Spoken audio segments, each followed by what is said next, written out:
नमस्कार मंडळी. तर स्वागत आहे सगळ्या ताईंचं माझ्या ब्लॉगमध्ये. आणि काल मी जो व्हिडिओ टाकला होता की एक आशामती नावाची बाई आहे की तिचा माझा प्रत्येक व्हिडिओला वाईट कमेंट असती. तर मी तिच्या प्रत्येक कमेंट वाचत वाचत गेले आणि माझं डोकं इतकं खराब झालं होतं, त्याच्यामुळं तो व्हिडिओ टाकला होता बघा काल मी. तर त्या व्हिडिओच्या मी आज कमेंट वाचायला घेतल्या सगळ्या. तर सगळ्यांच्या कमेंट छान होत्या आणि तरी पण त्या बाईंनी एवढ्या मोठ्या अक्षरात इंग्लिशमध्ये लिहिलेलं होतं आणि ते मला वाचता पण येत नव्हतं बघा. की म्हटलं सोनू आता तरी म्हणजे आपण एवढं छान मी सांगितलं सगळ्यांना की बाबा असं नका बोलू, असं वाईट कमेंट नका करू. आता तरी त्या ताईंनी चांगली कमेंट केलेली असेल, पण तरी त्या ताईची वाईटच कमेंट होती. त्यांचं पहिलं असं म्हणणं होतं की मी माझ्या सासूला खूप कामाला लावते. ठीक आहे, तर आता प्रत्येकांना सासा आहे, प्रत्येक ताई सासू आहे, त्यांना सासा आहे. म्हणजे प्रत्येक स्त्री एक सगळ्या याच्यामधून जाते, सासूमधून, सुनामधून, लेकीमधून, तर प्रत्येक नात्यामधून. तर मला सांगा, आपण सगळ्याच सासू संग वाईट वागतो का? आणि आपली सासू काम करते म्हणजे आपण त्यांना असं जबरदस्ती करतो का तुम्हाला एवढं करावंच लागल? आणि जर सुनेची परेशानी असेल, तिला जर लहान बाळ असेल, तिला बाकीचा बिझनेस पण ती हँडल करत असेल, व्हिडिओ करत असेल, त्याची एडिटिंग करत असेल, आणि तिला जर थोडीशी सासूनी मदत केली तर ते चुकतं का? तर त्या ताईला मला असंच म्हणायचं होतं. पण मग आता आजचा व्हिडिओ त्यांच्यासाठी नाही आहे, कारण की त्या ताईला मी ब्लॉक केलं. मागच्या वेळेस सांगून मला वाटलं होतं त्या थोड्याफार सुधारतील. म्हणजे बघा ना ताई, माझा व्हिडिओ त्यांना आवडत नाही, मी त्यांना बिलकुल आवडत नाही.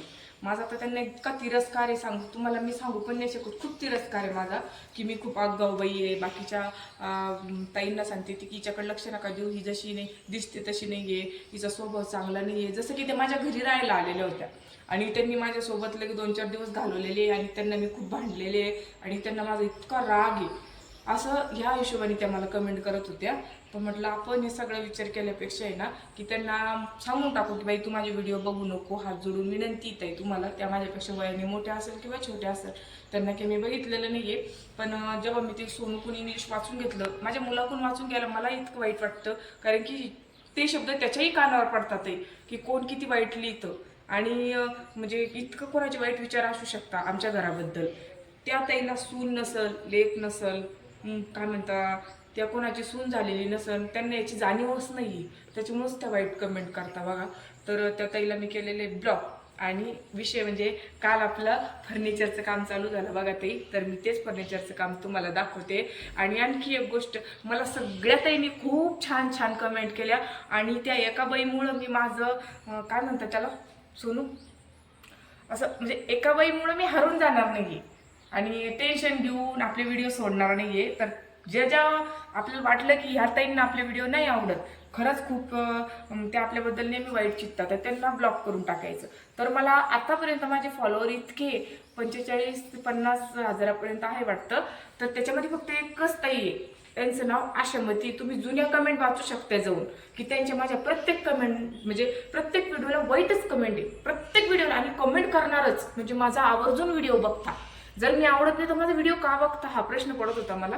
पण आता इथून पुढे त्यांना आपण दिसणार पण नाही आणि त्यांची वाईट कमेंट येणार पण नाही, आपल्या घरामध्ये निगेटिव्ह ऊर्जा पण येणार नाही. तर आपण असंच खुश राहणार आहे, कारण की बाकीच्या सगळ्यात तरी माझ्यासोबत आहे, म्हणून मी टेन्शन घेत नाही. तर काल फर्निचरवाले दादा आले होते बघा. तर चला त्यांनी काय काय काम केलं बघू. तर हॉलमध्ये बघा तरी आपलं अगोदरच एवढं काम झालेलं होतं. याच्यामध्ये त्यांनी आपल्याला देवघर आहे याचं काल माप घेतलं, काचा वगैरे लावणं करता त्याचं माप वगैरे नेलं. पुन्हा इकडे साईडला आपण डोर करणार आहे काचेचं. इथं हे बघा, इथं काचेचं डोर करणार आहे.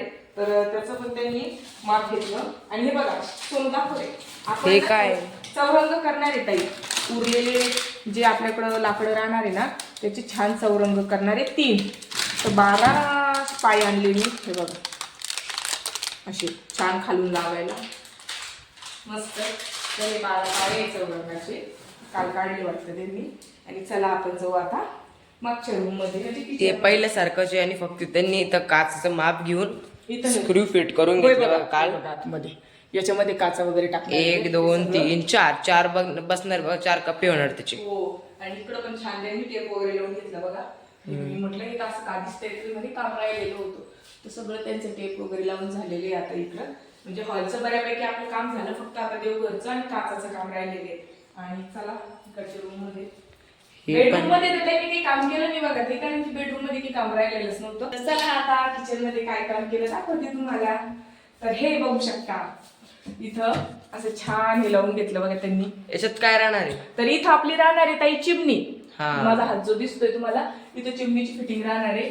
आणि ही साईड आणि पलीकडची साईड आपली म्हणजे बाऊल वगैरे ठेवायचे, काचाचे बाऊल, काचाच्या वाट्या, काचाचे ग्लास असं ठेवण्यासाठी हे दोन्ही साईड केलेली. आणि ओव्हन आणि मिक्सर कुठं? ते करून देणार आहे इथं. हा, ते इथं करणार आहे. मिक्सरचं आणि ओव्हनचं या साईडला करून देणार आहे बघा ते मला. आणि हे पण रेडी झालं बघा आपलं. हो, याच्यामध्ये ते कप्पे लावणार आहे अजून. हो, लावायची बाकी आणखी. तर असं दिसतंय बघा मस्त. कोणाला म्हणजे आमच्या इथे त्यांना माहित नाही ना, तर त्यांना वाटलं फ्रीजच आहे. फ्रीज सारखं दिसतं ना, छान मस्त वाटते.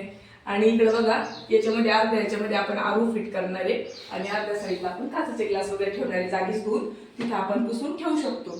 तर काल त्यांनी एवढं काम केलं बघा याच्यामध्ये, म्हणजे यालाच त्यांना खूप वेळ लागला. सकाळी आले होते त्यांनी मग सगळं एकदाच केलं ना. आणि ते काय करते, पहिले कट करते, मग त्याला ते चिपकवते, एक दिवस कट करते, एक दिवस चिपकवते आणि एक दिवस लावते. त्यांनी काल एकदाच पूर्ण करून टाकलं ते. हो, तर एवढं काम केलं बघा त्यांनी काम. तर छान वाटतंय, कारण की परवा आता काचा वगैरे येणार आहे आपल्या, आणि परवा 2 दिवसामध्ये फायनल होऊन जातं म्हणजे सगळं काम. आणि इकडे काही केलं का बघू आपण. माझं तर काल येणंच नाही झालं, खूप पेशंट होते. आणि सोनूचे पप्पा मी काल श्रीरामपूरला गेलेले होते मुळव्याचं औषध आणण्यासाठी. मग सगळं मला आणि सोनूलाच बघावं लागलं बघा. तर चला सोनूच्या याच्यामध्ये काही केलेले का बघू. नाही अजून. हा, इकडे काही काम नाही झालंय बघ. चार्जर सोनू त्यांचं वाटतं ते. हो का, ठेवून दे बाळा, मग उचलून त्यांचं जर असलं इथपर्यंत. म्हणजे आपलं आता 3 दिवसात फायनल काम होतं. दरवाजे आणि काचा वगैरे फक्त राहते गाद्यावाले. तर गाद्यावाले भैया पण येणार आहे, बुधवार गुरुवारी येणार आहे बघा ते. तर दाखवते समोर व्हिडिओमध्ये तुम्हाला. तर असं आहे ताई. तर मी बिलकुल त्या ताईचं टेन्शन घेत नाही. आणि तुमचा मला सगळ्यांचा असाच सपोर्ट राहू द्या. तर माझ्याकडून काही चुकत असेल तर मला नक्की सांगा ताई. काय राहतं ताई, जेव्हा माझ्याकडून खरंच काही चुकलं आणि तुमची जर मला कमेंट आली शिकवण्या ते अशा ना असं कर, तर ते मी करू शकते, मी बदलू शकते की नाही बाबा माझं इथं चुकेल होतं. आपल्या बहीण असू, ननंद असू आपल्याला सांगता, आई असू आपल्याला सांगते, सासूबाई असू आपल्याला सांगते. पण जर तुम्ही वाईट कमेंट करून जर शिव्यास देत असेल तर त्याच्यामुळे मी बी डिमोटिवेटेड होते, आहे ना रे. डिमोटिवेट नाही म्हणते, मी बी नाराज होते. आणि ते चांगलं नाही वाटत ना तसं मला बी, माझं डोकं काम नाही करत. तर असं आहे बघा ताई. आजपासून ती एक विचित्र बाई जी मला नेहमी वाईट कमेंट करायची, त्यांना सांगून हात जोडून पाय जोडून विनंती केली, त्यांच्या पाय पडून, पण त्यांच्या काही डोक्यात बसलं नाही. त्याच्यामुळं आता टेन्शन घ्यायचं काम नाही. इथून पुढं आपल्याला त्यांची वाईट कमेंट येणार नाही. तर आजचा ब्लॉग तुम्हाला कसा वाटला कमेंट करून नक्की सांगा. आणि असाच तुमचा सपोर्ट मला ठेवा. धन्यवाद, बाय.